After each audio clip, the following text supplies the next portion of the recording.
23 August 2014 साली म्हणजेच 11 वर्षापूर्वी तत्कालीन उपमुख्यमंत्री अजित पवार यांच्या हस्ते शिरूर प्रशासकीय इमारतीचे मोठ्या उत्साहात उद्घाटन करण्यात आले।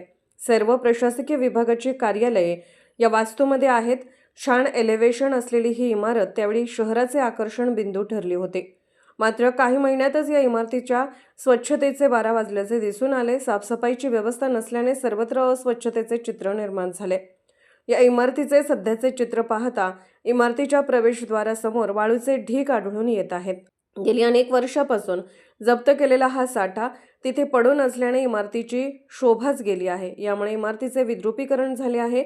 इमारतीच्या पहिल्या मजल्याकडे जाणाऱ्या जिन्याच्या ठिकाणी छताचे प्लास्टर निघाले असून तेथून पाणी टपकत आहे। यामुळे पायऱ्या ओल्या होत आहेत। इमारतीत अनेक ठिकाणी प्लास्टरचे तुकडे निघाल्याचे चित्र आहे। नागरिकांना बसण्यासाठी असलेल्या अनेक खुर्च्या तुटल्या आहेत। प्रवेशद्वाराजवळील काचा फुटल्या आहेत। शासकीय कर्मचाऱ्यांना काम करताना कॉर्पोरेट फील यावा या हेतूने कोट्यवधी रुपये खर्च करून बांधण्यात आलेल्या प्रशासकीय इमारतीच्या देखभालीकडे दुर्लक्ष होत असल्याने इमारतीची दुरावस्था होऊ लागली आहे। शासनाने मोठ्या उत्साहाने इमारती उभ्या केल्या, मात्र देखभाल दुरुस्तीबाबत शासन गंभीर नसल्याचे वास्तव आहे।